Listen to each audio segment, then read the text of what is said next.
yo soy de los que digo que todo se puede. Lo que hay que ponerse para la tarea, complicar la tarea y es fuerte. Pero yo creo que se puede lograr.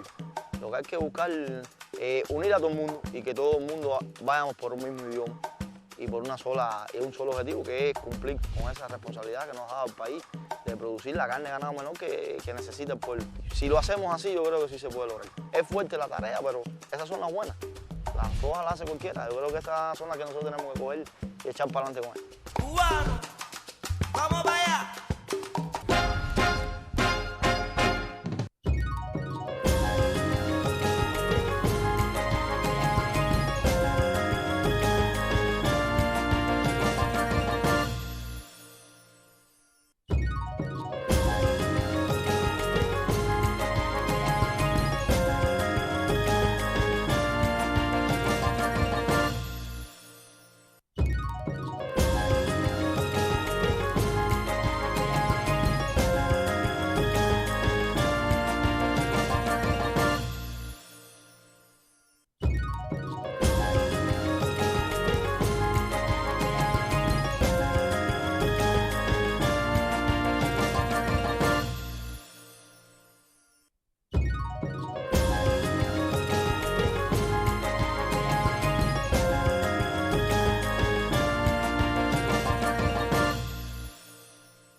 Hola, un saludo a toda la teleaudiencia de la Mesa Redonda. Estamos comenzando la semana este lunes, también estamos despidiendo el mes de mayo y vamos a hacerlo con dos temas importantes de la actualidad internacional. En un primer momento estaremos analizando la situación en el Medio Oriente, específicamente la reciente agresión de Israel contra la Franja de Gaza. Vamos a hablar sobre particularidades internas de ese conflicto y también contextualizarlo en lo regional. Para ello me acompaña Leonel Nodal, periodista de Juventud Rebelde, analista de temas internacionales, uno de nuestros panelistas habituales. Tendremos la habitual sección La Esquina y estaremos analizando en los últimos minutos de nuestro programa la situación en torno a Colombia. Estos son nuestros temas. Ya conocen a mi primer panelista, por favor, quédese junto a nosotros.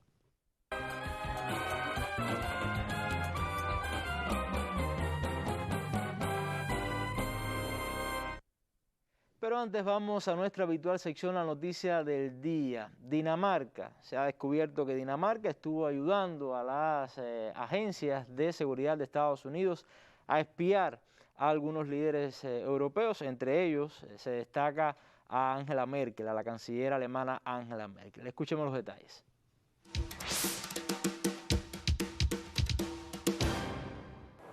Estados Unidos espió a Merkel con ayuda de Dinamarca. La última filtración de que Washington había vuelto a espiar a sus aliados provenía de 2013, pero es ahora cuando nuevos informes detallan el apoyo que le prestó a la Agencia de Seguridad Nacional de Estados Unidos el Servicio de Inteligencia de Defensa danés. Varios políticos europeos eran el blanco, entre ellos la canciller alemana Angela Merkel y su entonces ministro de Exteriores, Frank-Walter Steinmeier, actual presidente de Alemania. En 2013, los secretos filtrados por el denunciante estadounidense Edward Snowden, experto en seguridad informática de la CIA, mostraron la escucha del teléfono de la canciller alemana por parte de la NSA. Merkel expresó su malestar al entonces presidente, el demócrata Barack Obama, y tachó de inaceptable el espionaje entre amigos. Se trataría de una operación combinada del Servicio Secreto de Dinamarca con Estados Unidos. En este nuevo informe se expone cómo la NSA estadounidense habría accedido a los mensajes de texto, correos electrónicos y conversaciones telefónicas de varios políticos de primera fila de países europeos, entre otros de Suecia y Noruega. Bueno, revelaciones que han salido a la luz pública, no es la primera vez que esto sucede y bueno, es una noticia que da a entender cómo es la relación entre Estados Unidos y sus socios. Bueno, ya conocida nuestra noticia del día, vamos al primer tema que nos ocupa en la noche de hoy.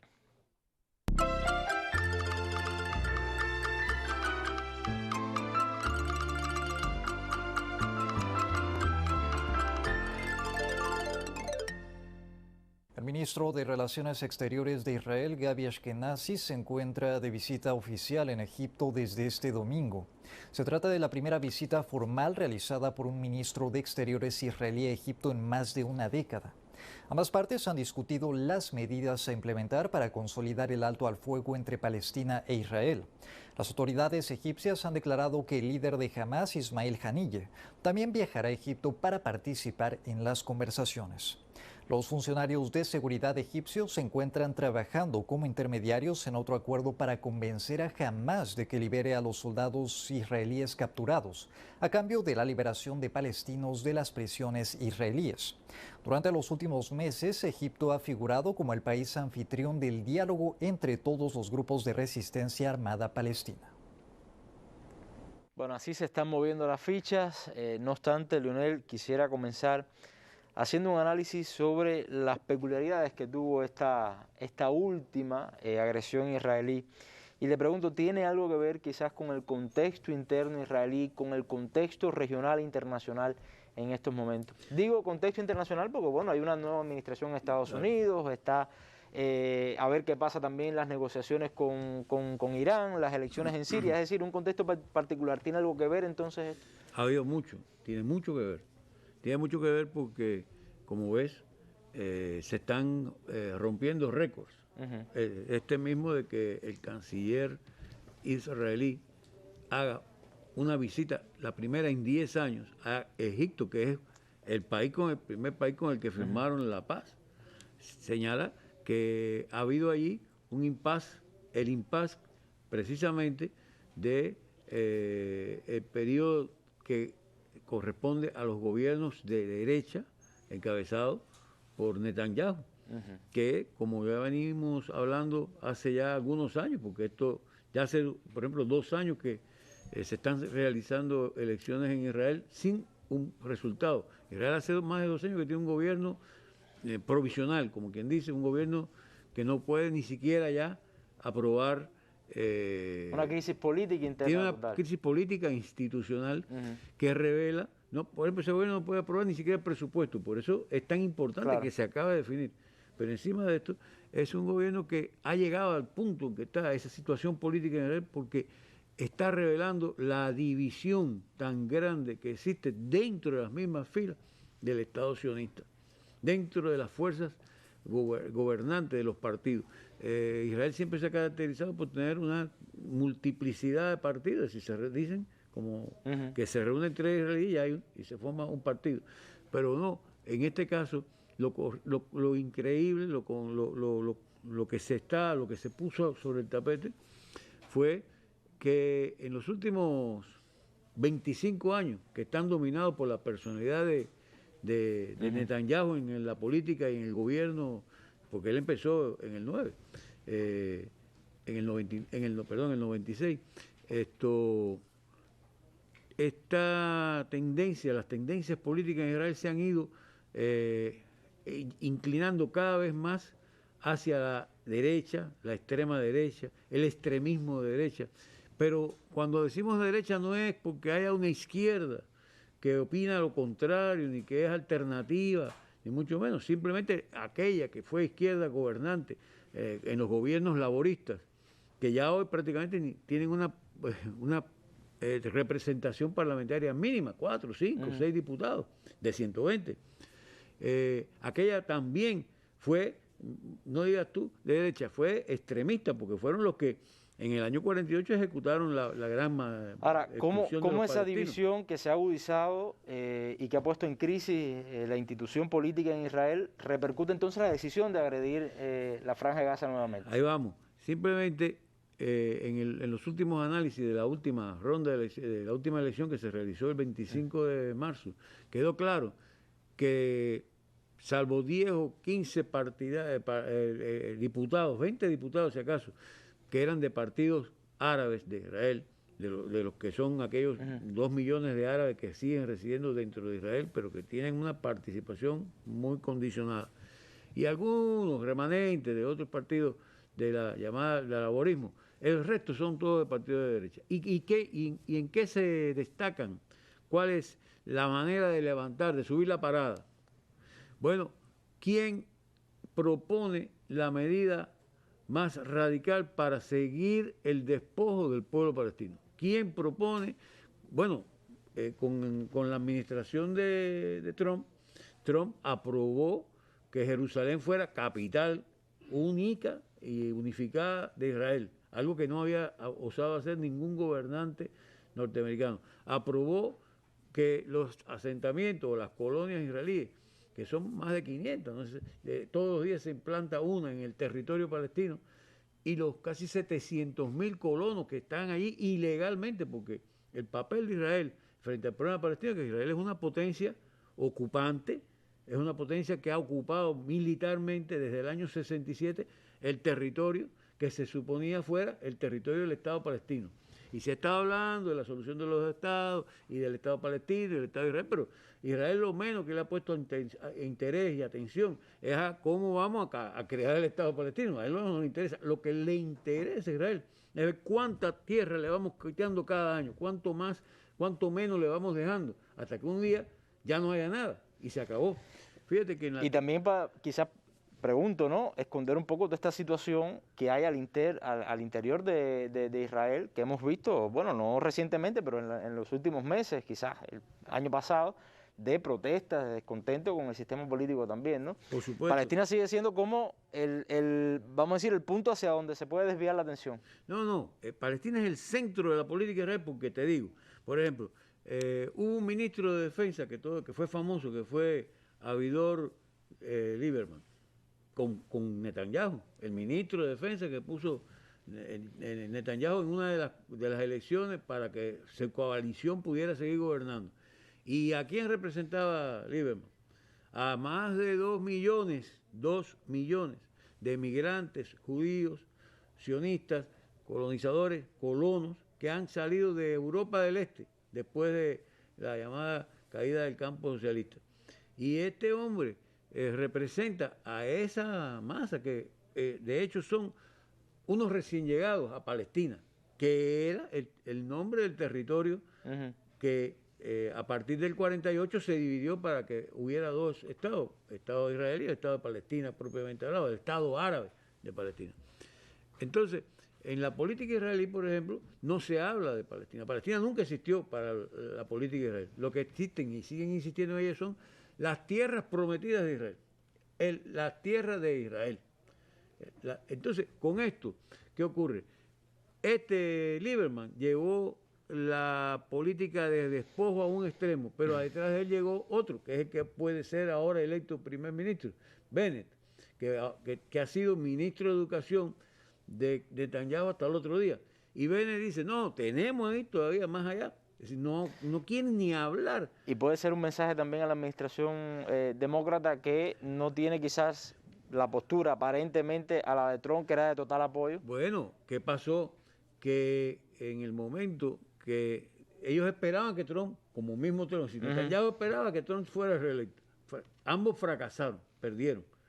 Y entonces, al llegar al poder los demócratas, hay una nueva manera de enfocar el problema, que no quiere decir que estén dispuestos a saldar el asunto y a resolver el problema, y ahora sí vamos a partir por lo sano, y los palestinos para acá y los israelíes. No.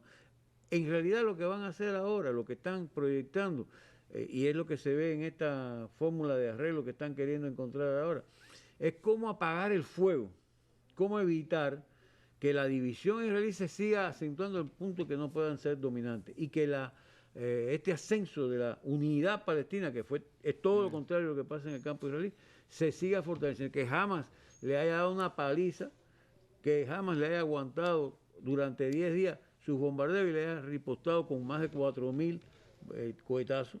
Todo eso es lo que quieren tratar de apaciguar ahora. Yo le propongo ver un reportaje de la agencia norteamericana AP sobre la situación en la Franja de Gaza, el resultado a nivel social que tuvo esta agresión, que, bueno, por supuesto, es la historia muchas veces repetida, ¿no? Pero para no dejar a un lado, creo que lo más importante, que es el sufrimiento humano, cómo viven las personas, vamos a ver el siguiente material. Estamos en unos minutos de regreso para seguir analizando este tema. Al menos 1.000 casas fueron destruidas y otras miles sufrieron daños durante los enfrentamientos de 11 días entre Israel y los dirigentes de Hamas en Gaza. El jueves se acordó un alto al fuego. Los palestinos buscan entre los escombros aquellas pertenencias que puedan rescatar, pero lo que no encuentran es un espacio seguro para vivir.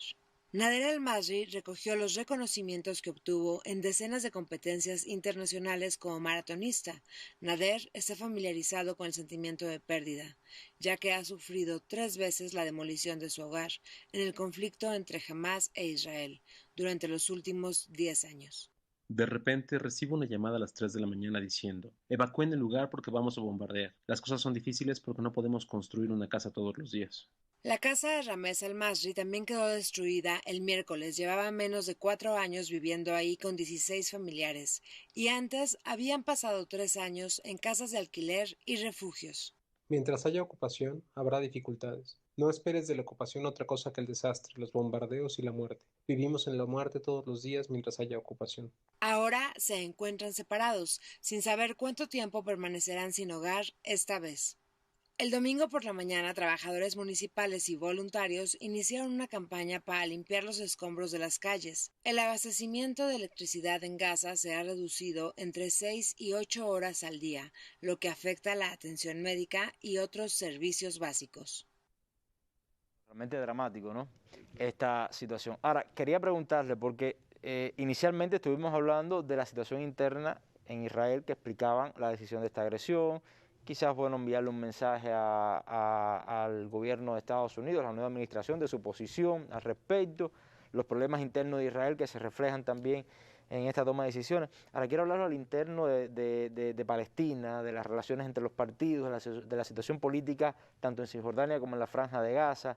¿Cuál es actualmente? ¿Cómo han asumido, cómo se enfrentan a esta situación? Mira, es muy curioso. Esta operación, cuando ya Israel se decide empezar los bombardeos el día 11, que se extendieron hasta el 21, le pusieron el nombre de Guardián de los Muros. Guardián de los Muros. Y está muy bien puesto porque en realidad en los últimos, te digo, desde el 67 para acá, lo que ha hecho Israel es construir muros y muros y muros que han ido separando y parcelando los territorios palestinos de modo tal que no pueda haber unidad territorial en un presunto futuro Estado palestino.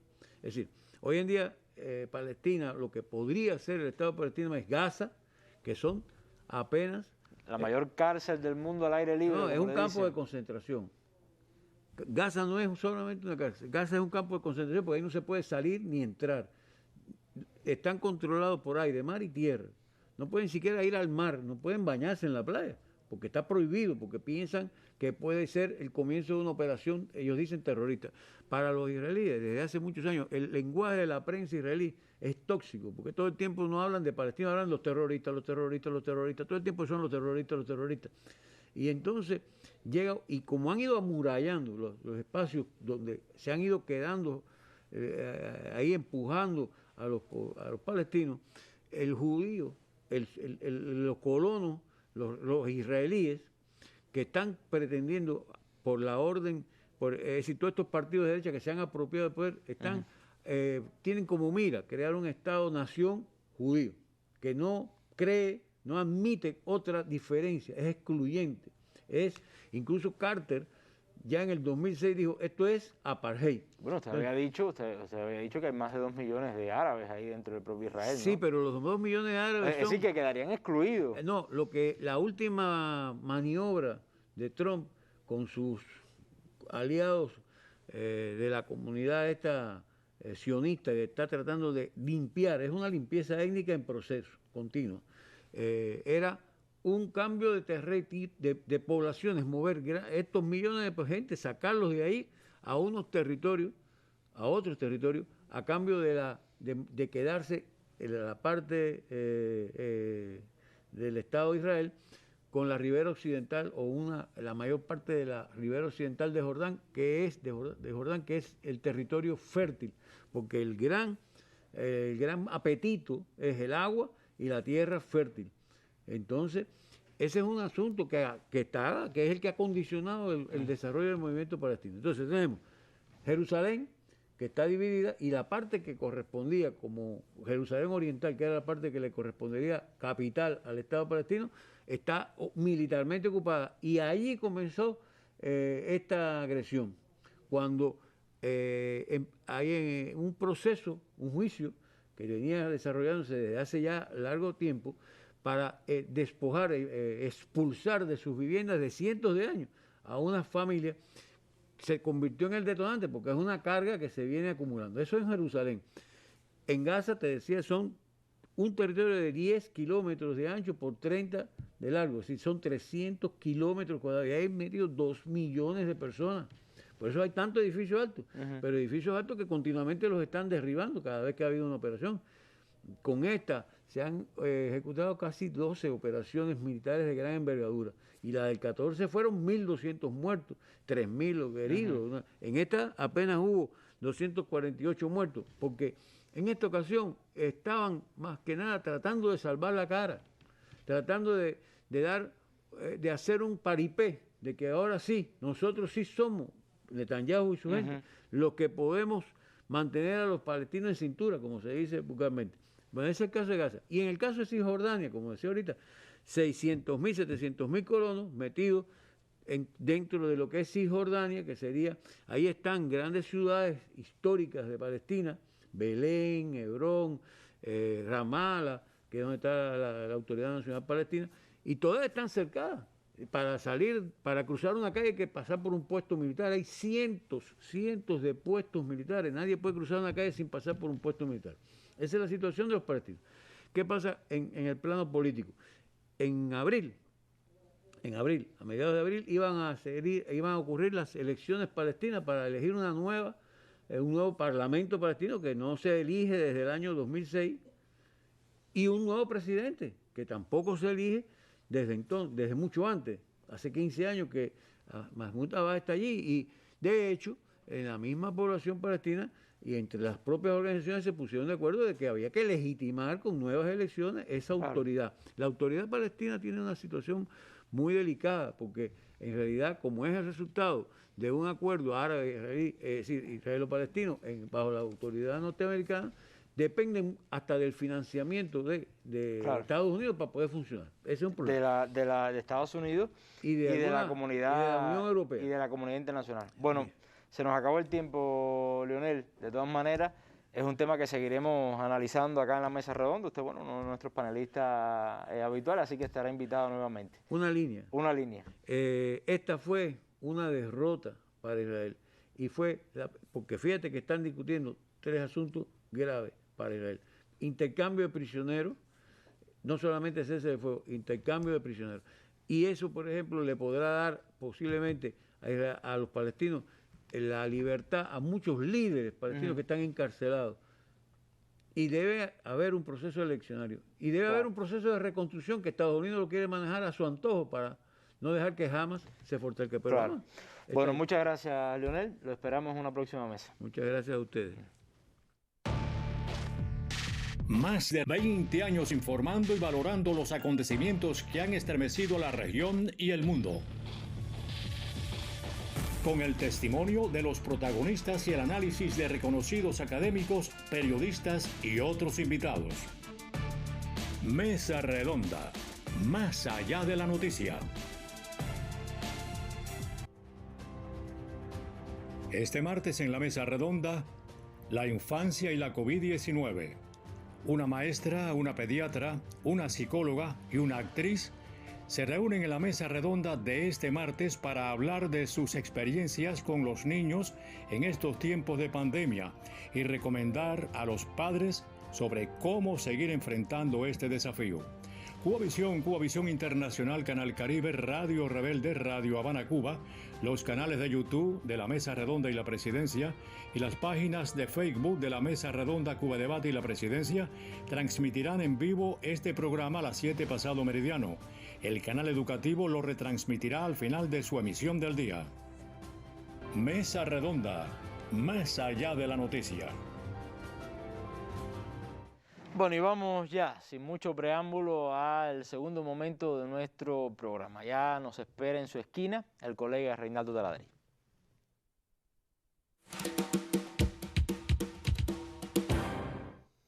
Muchas gracias y bienvenidos a La Esquina.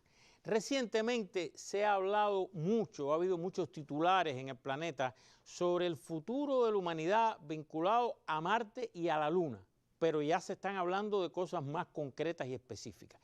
Y precisamente dos noticias que tienen y no tienen que ver con esto se enlazan y hoy quiero presentárselas de manera que entre todos pensemos un poco. Le propongo iniciar por una primera que dio origen a este razonamiento. Veamos en pantalla. Aquí está el famoso cohete chino. Se lanza este cohete chino, los chinos están construyendo una estación orbital, el cohete pone lo que va a dejar en el espacio y después se pierde el control y va a caer en la Tierra, va a entrar en la atmósfera sin control. Se creó una paranoia, dónde iba a caer, etc. Los astrónomos serios desde el principio dijeron que las posibilidades eran ínfimas y efectivamente lo están leyendo ahí. Se desintegraba la mayoría al entrar en la atmósfera y después cayó en el Océano Índico y no pasó nada de lo que se decía que podía pasar. Pero bueno, por lo menos se estuvo como casi una semana hablando de esto. Continuamos. A raíz de esto, varios medios de prensa en China han acusado a la prensa extranjera de, así mismo son sus palabras, sensacionalismo y exageraciones que solo buscan desacreditar al país asiático. ¿Y por qué la prensa china reacciona así? Bueno, sobre todo por esto que les voy a mostrar ahora. Veamos. Este hombre, Bill Nelson, fue astronauta, después fue senador demócrata por el estado de la Florida y ahora, después que perdió la última elección, entonces el gobierno de Biden lo nombró como el nuevo administrador o director de la NASA. Bill Nelson reprendió, y estoy citando a la agencia AP, al país asiático, a China, por no estar cumpliendo con los estándares de responsabilidad respecto a sus desechos espaciales. Continúo. Los países con capacidades espaciales deben minimizar los riesgos para las personas y las propiedades de la reentrada de objetos espaciales, así como, escuchen bien esto, maximizar la transparencia, dijo, sobre estas operaciones, dijo Bill Nelson, el actual administrador de la NASA. Es fundamental que China actúe de manera responsable y transparente para garantizar la seguridad, la estabilidad y la sostenibilidad a largo plazo de las actividades en el espacio exterior. Seguridad, estabilidad y sostenibilidad en el espacio exterior, pide Bill Nelson. Continuamos. Sin embargo, vean esto, apenas 2 años antes, marzo del 18, 3 años antes, el presidente Donald Trump dijo, el espacio es el más nuevo dominio en el mundo para combatir la guerra. Y se creó oficialmente el Comando Espacial de la Fuerza Aérea de los Estados Unidos. Vamos a dejar la imagen esta aquí. Este es el logotipo. Fíjense que dice Departamento de la Fuerza Aérea, Comando Espacial. Es una rama del ejército nueva que se ha creado para la guerra en el espacio, como dijo el presidente Trump cuando firmó su creatividad. Pero este Comando Espacial se viene trabajando desde la administración de Jimmy Carter. Desde los años de Carter se empezó a trabajar dentro del Pentágono en experimentos, en armas y tuvo un pico grande con la Guerra de las Galaxias de Reagan, pero después siguió con Bush y después siguió con Obama. O sea que ha habido una continuidad en los años de Clinton también, por supuesto, durante todos estos años de trabajar en armas espaciales. No es algo que creó Trump, sería injusto decir eso. Pero Trump firmó el decreto, se creó y ahí está la frase, nuevo dominio en el mundo para combatir la guerra. Continuamos. Esta fuerza espacial consta de ya acaba de crear 2.501 personas, opera 77 naves espaciales, incluido el famoso, ahora les digo por qué, Boeing X-37B, opera aviones robóticos espaciales altamente maniobrables que tienen todo GPS y sistemas de ataques hipersónicos. Esa palabra es clave. Y se le asignarán en un futuro inmediato más de 16.000 miembros de personal activo y de la Fuerza Aérea. Dejen un momentico esto aquí. Este Boeing que ustedes ven aquí es un avión no tripulado, muy secreto, que se lanza, una especie de transbordador, sube, cumple misiones militares secretas sin tripulación en el espacio y regresa a la Tierra. Por eso es una especie de símbolo de esta nueva comando espacial, el Boeing X-37B. Continuamos. En un periodo de 18 meses, 1.840 palanquillas de 23 unidades de la Fuerza Aérea están siendo transferidas a la Fuerza Espacial. Eso fue en el 2020. En abril del 18, el gobierno estadounidense realizó un contrato, y todo esto va mezclado, por valor de más de 900 millones de dólares con la empresa Lockheed Martin para desarrollar este armamento. O sea, armamento para el comando espacial, incluyendo los famosos armamentos hipersónicos. O sea, como ustedes ven, miren, estos son datos tomados de publicaciones del Departamento de Defensa. Entonces, recuerden lo que dijo el administrador de la NASA de responsabilidad, transparencia, seriedad, estabilidad en las actividades en el espacio exterior. Esto, usted puede pensar que contribuye, que puede ayudar a todas estas cosas en el espacio exterior. Hay gente que piensa que no.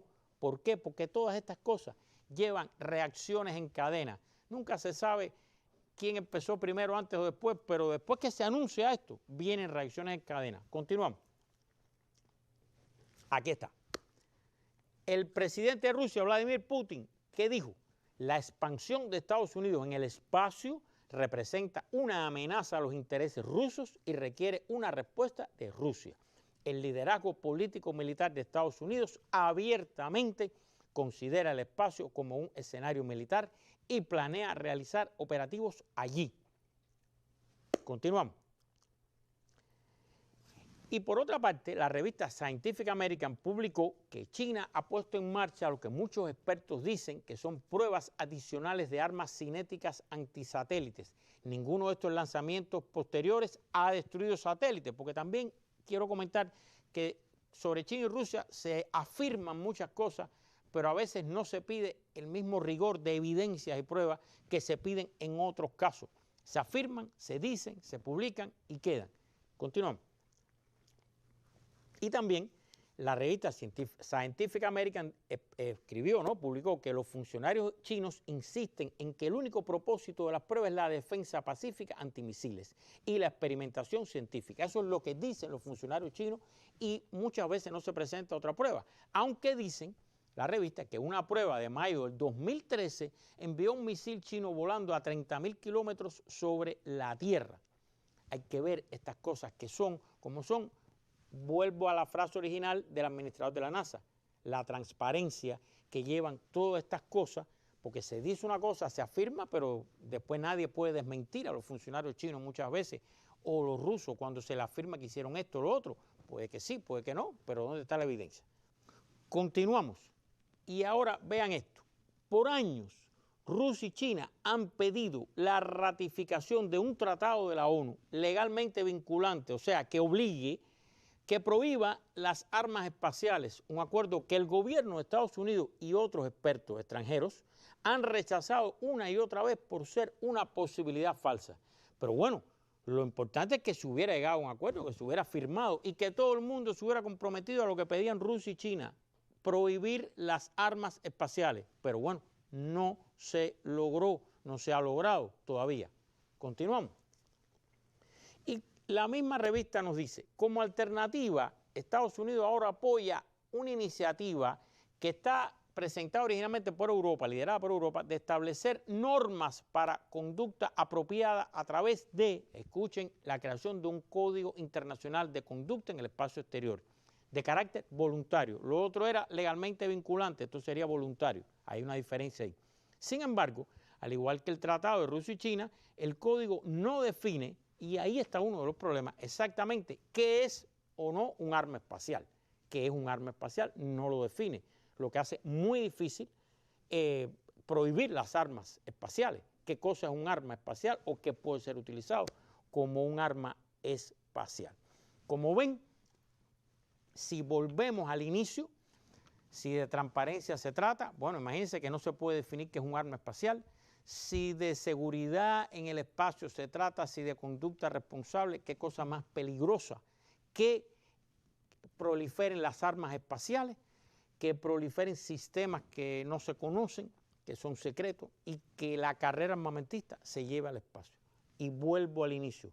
Si estamos a punto de empezar el histórico momento de la colonización de la Luna y Marte, como todo parece indicar, vean lo que les preparé para el final. Aquí está. ¿Qué va a pasar entonces en Marte y la Luna? ¿Qué ley va a regir?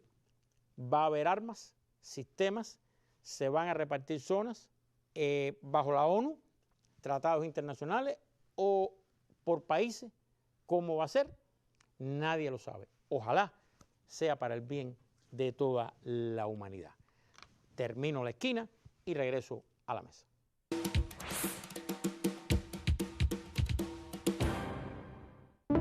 La sociedad cubana está hoy totalmente pendiente de lo que pasa en Internet. Las redes sociales llegó a todos nosotros y a muchos de nuestra generación un poco tarde. Hay quien está todo el tiempo pegado al teléfono, le dieron like, quién comentó, quién compartió.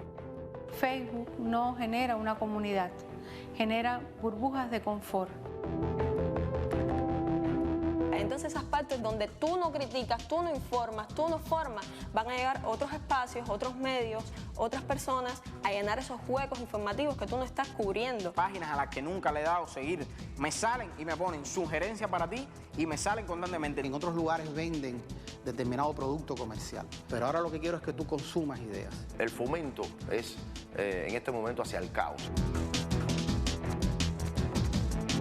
Que no se vea con toda claridad la gente que de verdad está cumpliendo los objetivos que ellos quieren lograr. Estás mintiendo públicamente y estás siendo deshonesto. ¿Cómo comprobarlo? Si en tu muro aparece todo el tiempo que hay represión, tú dejas de cuestionarte ese contenido. Yo creo que la evaluación del enemigo está clara. El gran problema es cómo nos organizamos dentro para dar esas batallas. Pensábamos que bastaba con los medios tradicionales que teníamos de llegar a la población y que esa hegemonía no la íbamos a perder. Mira, la hegemonía está en juego todos los días.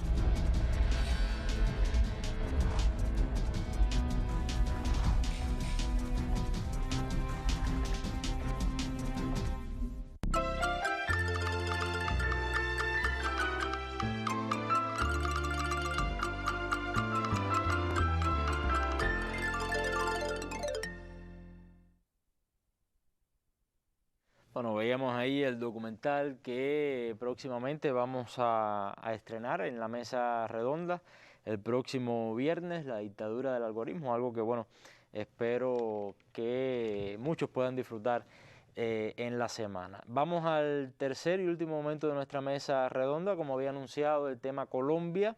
Ana Teresa Badía, la doctora Ana Teresa Badía, profesora titular, periodista, analista de temas internacionales, es quien nos acompaña para hacer este análisis en nuestro programa. Una vez más, Anita, acá con nosotros. Vamos primero, Ana, a ver un reportaje de una de las últimas noticias, vamos a decir, que ha trascendido con respecto a este tema, a este conflicto, y regresamos entonces para comenzar nuestro análisis. Los militares a las calles. Después de un mes de protestas continuadas en Colombia contra el gobierno de Iván Duque, el presidente amplió la asistencia militar para controlar la crisis que atraviesa el país. Una figura que ya había usado para Cali, el epicentro de las manifestaciones a principios de mayo, y que en la madrugada del sábado extendió a 8 departamentos más del país y 13 municipios. Eso implica que se desplegará el ejército en estas regiones para apoyar a la policía en sus tareas de control del orden público. Además, Duque advirtió a las autoridades locales que recibirán sanciones si no aceptan la presencia del ejército en las calles. La asistencia militar está contemplada en el Código de Policía de 2016 y se trata de una medida excepcional. Es el instrumento legal que puede aplicarse cuando hechos de grave alteración de la seguridad y la convivencia lo exijan, o ante riesgo o peligro inminente, o para afrontar emergencia o calamidad pública, a través del cual el presidente de la República podrá disponer de forma temporal y excepcional de la asistencia de la fuerza militar. El ejército puede ayudar a proteger los servicios esenciales, las infraestructuras públicas o la propiedad privada en riesgo. Pero según las leyes colombianas, no puede intervenir en las manifestaciones ni capturar a nadie. Organizaciones internacionales como la ONU, la OEA y la Unión Europea volvieron a insistir en el diálogo para hacer frente a la crisis, después de un mes de protestas en las que se han acumulado las denuncias por la brutalidad de la fuerza pública. Bueno, Anita, lo primero que quisiera señalar es que ya más de un mes de protestas, de conflictos, y en base a esto que estábamos viendo en este reportaje, es decir, los manifestantes acusan al presidente Iván Duque de que quiere torpedear cualquier negociación, militarización también de las regiones en conflicto. ¿Qué mensaje realmente, que quiero comenzar por ahí, está enviando el presidente al país, a la situación política actual? Mira, buenas para ti, también para la audiencia. Yo creo que es preciso comenzar por las imágenes, por lo que están diciendo las imágenes, que son muy frescas porque es de lo que aconteció en Cali el viernes. Hubo ese día ahí, en eso que acabamos de ver, 14 muertos, de los 70 que ha habido desde el 28 de abril hasta la jornada anterior como resultado de estas manifestaciones que están teniendo lugar allí. El tema de la militarización ordenada por parte del presidente Duque, el mensaje que está enviando es nefasto, en el sentido de que vendrá más represión, en el sentido además que ese tema va a dilatar que se alcance un acuerdo. De hecho, fue uno de los puntos que dinamitó el llamado preacuerdo entre el Comité Nacional del Paro y el gobierno el domingo último.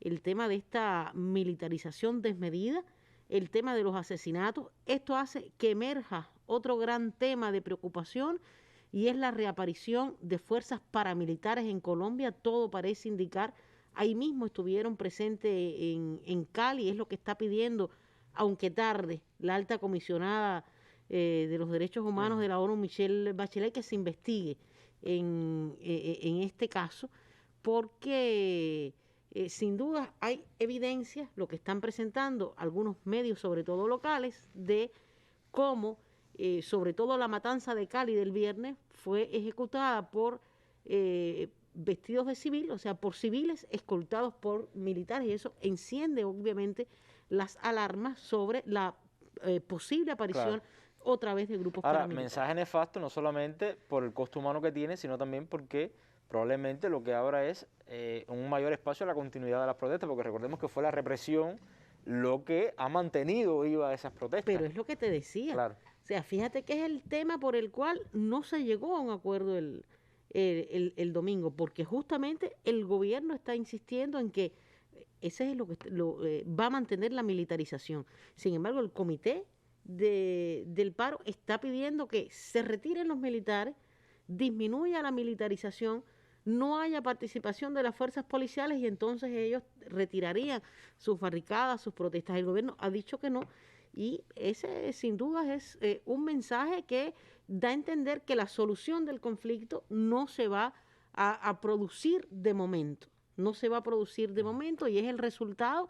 El detonante fue el anuncio de la aplicación de una reforma tributaria, fue retirada y sin duda es lo que ha acontecido en estos días es el detonante de lo que viene arrastrándose desde el 2019, cuando las protestas por, sobre todo políticas neoliberales en la economía, lanzaron a las calles a muchos colombianos, y esto es lo que se sigue recogiendo, lo que ha pasado en los últimos días. Ha habido, como en todo conflicto, otras noticias, otros sucesos que responden al conflicto madre, vamos a decir, pero que van matizando. Uno de ellos ha sido la renuncia de Miguel Ceballos, también el tema de la moción de censura, tengo entendido, contra el ministro de Defensa.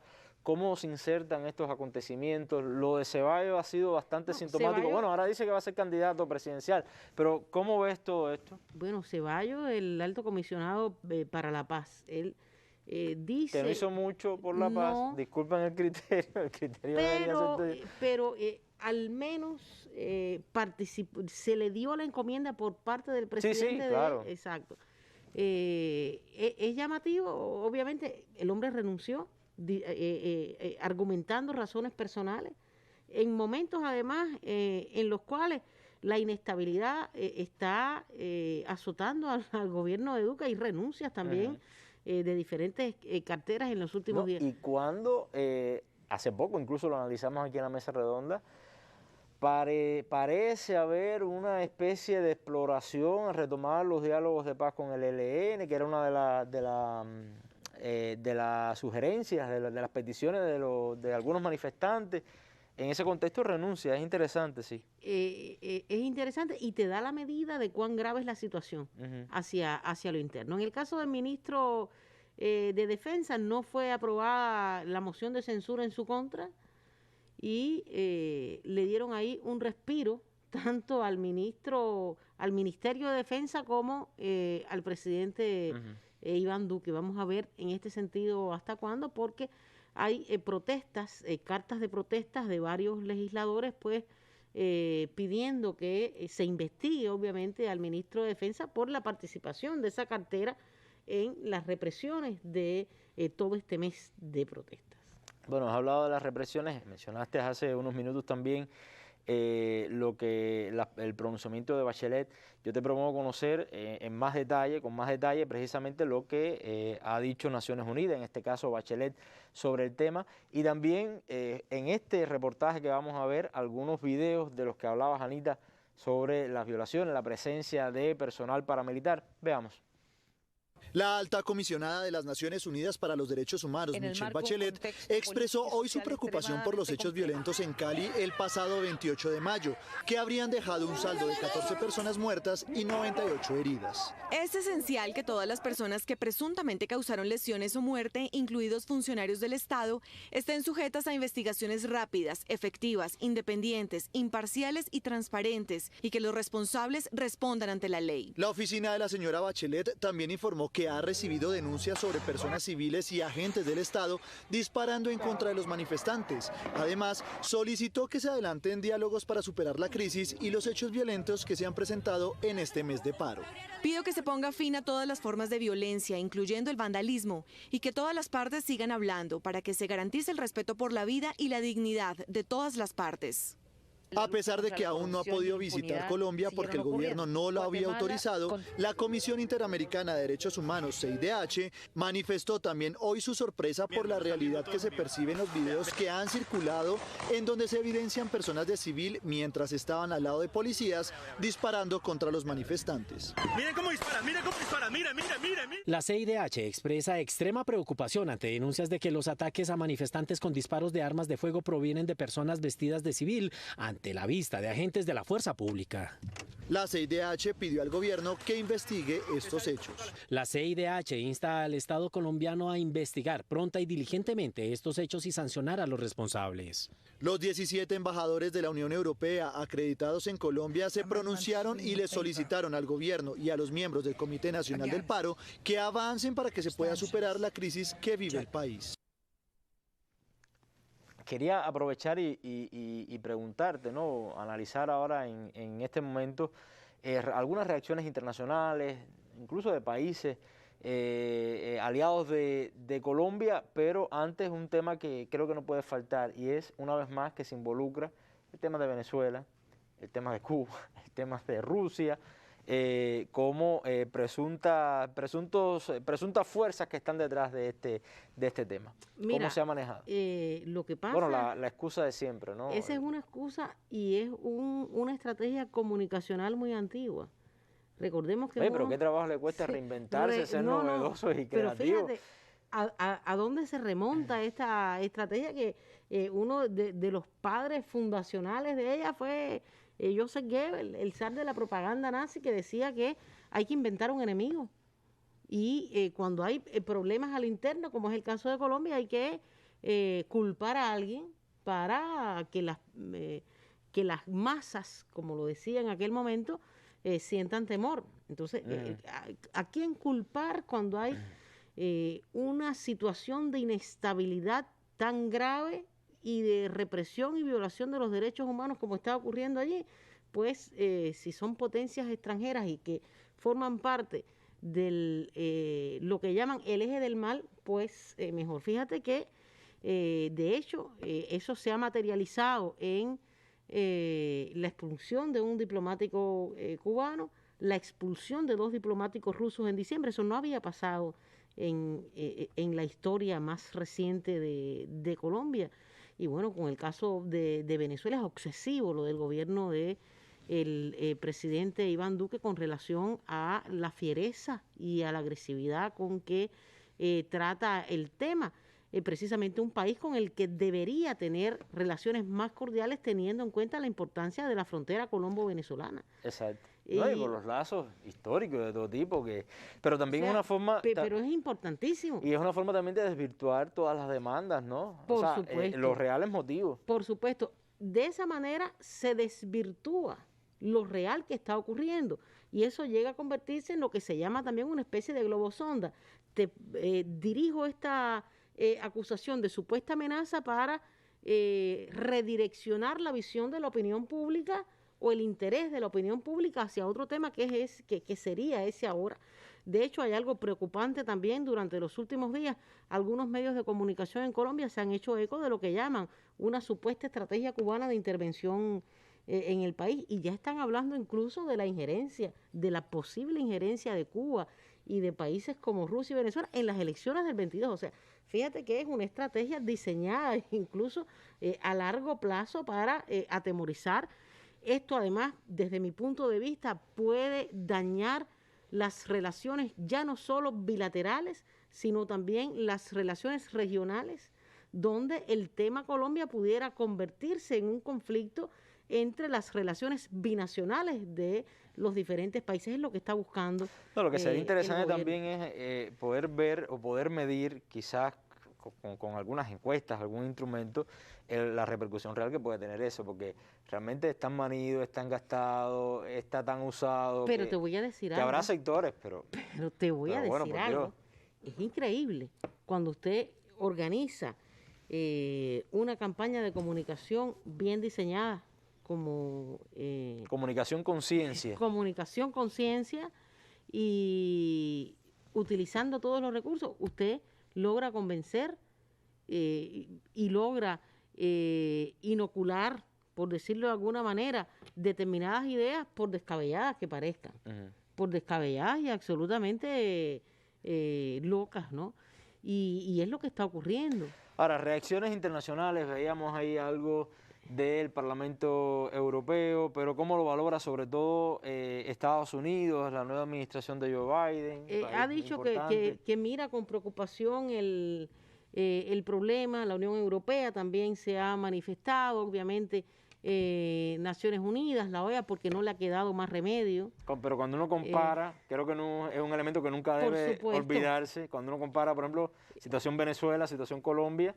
Tardía, obviamente no me gusta a veces hacer determinadas comparaciones, pero si lo que está pasando en Colombia realmente ocurriera en Venezuela, yo pienso que ya hubiera ocurrido hasta una invasión extranjera, y no soy exagerada. O sea, lo que se está viviendo allí, Oliver, es una situación sin precedentes. Yo no quiero dejar de decir las cifras. Estamos hablando de 70 fallecidos del 28 de abril al 28 de mayo, estamos hablando además de más de 1000 ataques en contra de civiles por parte de la policía y sobre todo del Escuadrón Antidisturbios, el SMAT, y estamos hablando incluso de violaciones sexuales, y estamos hablando de otro tema que se superpone aquí, que es que ha continuado el asesinato a líderes sociales.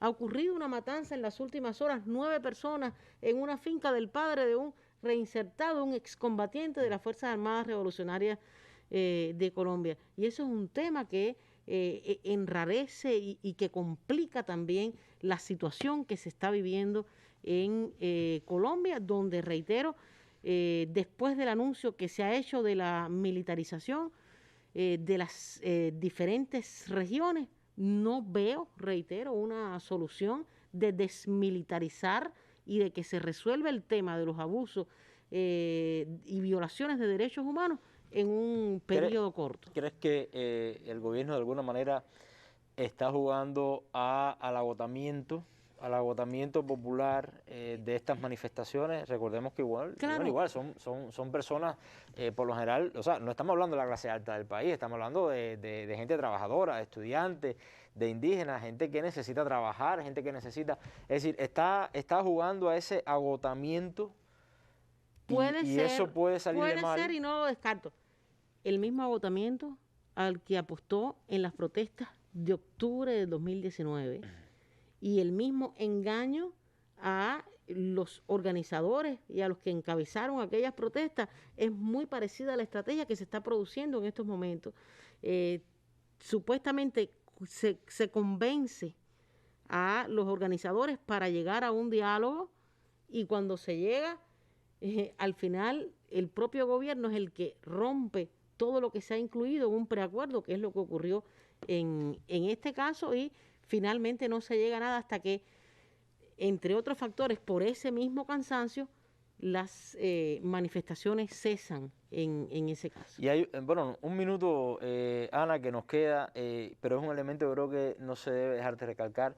Estamos hablando de una crisis que estalló por una reforma fiscal que ha continuado debido a la violencia, al abuso, pero que tiene un sustrato de muchos problemas acumulados en el país. Yo te decía al inicio, el supuesto detonante fue la aplicación de la reforma fiscal. La reforma fiscal se retiró. No se presentó tampoco la reforma en salud, que era otro tema que removía también muchos puntos contradictorios.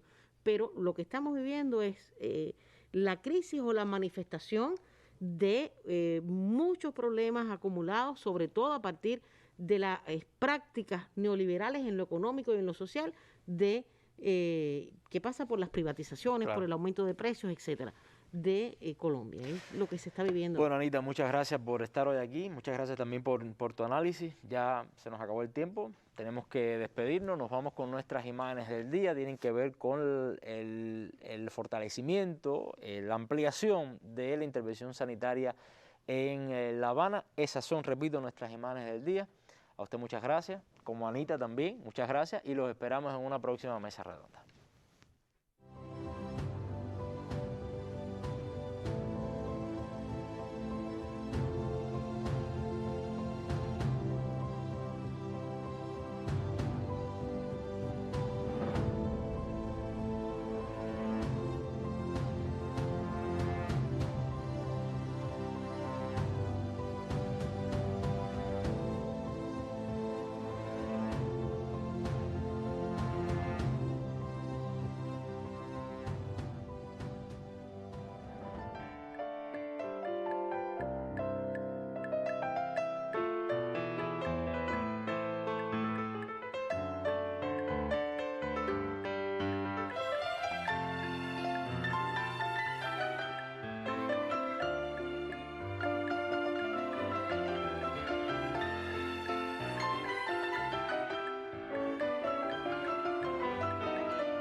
Pesquisador virtual COVID-19.